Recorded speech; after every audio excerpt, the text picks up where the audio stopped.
శ్రీకృష్ణదేవరాయల జయంతి మరియు వర్ధంతిని రాష్ట్ర ప్రభుత్వం అధికారికంగా నిర్వహించాలని బలిజ సంఘం నాయకులు డిమాండ్ చేశారు.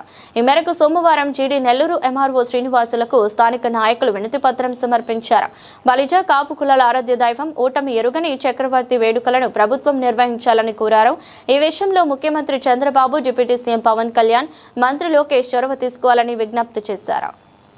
ఈరోజు చిత్తూరు జిల్లా గంగాధర నెల్లూరు నియోజకవర్గం గంగాధర నెల్లూరు మండలం తహసీల్దార్ కార్యాలయంలో బలిజ కులస్తుల ఆధ్వర్యంలో చిత్తూరు పార్లమెంటు అధ్యక్షులు పి విజయబాబు గారి ఆధ్వర్యంలో ఈరోజు జీడీ నెల్లూరు మండల తహసీల్దార్ గారికి బలిజ కులస్తులందరం కూడా కలిసి వినతి పత్రాన్ని సమర్పించడం జరిగింది.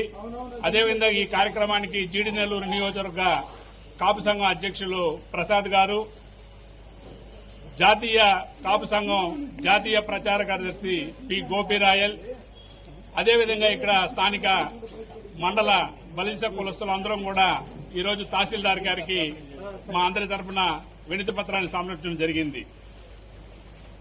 దక్షిణ భారతదేశంలో చక్రవర్తిగా రారాజుగా వెలిగినటువంటి శ్రీకృష్ణదేవరాయల వారి జయంతి వర్ధంతిలను ఈ రాష్ట్ర ప్రభుత్వం అధికారికంగా నిర్వహించాలని చెప్పి డిమాండ్ చేస్తూ తహసీల్దార్ గారికి వినతి పత్రం సమర్పించడం జరిగింది.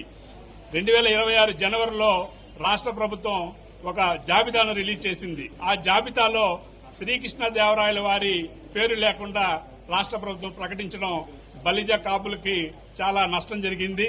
వెంటనే ఈ రాష్ట్ర ప్రభుత్వం, రాష్ట్ర ముఖ్యమంత్రి వర్యులు నారా చంద్రబాబు నాయుడు గారు, ఉప ముఖ్యమంత్రి పవన్ కళ్యాణ్ గారు, మంత్రి నారా లోకేష్ గారు ఈ అసెంబ్లీ సెషన్స్ లోపల ప్రత్యేక జీవోనిచ్చి శ్రీకృష్ణదేవరాయల జయంతి వర్ధంతి కార్యక్రమాలను అధికారికంగా నిర్వహించాలని చెప్పి కోరుకుంటూ ఈరోజు వినతి పత్రం సమర్పించడం జరిగింది.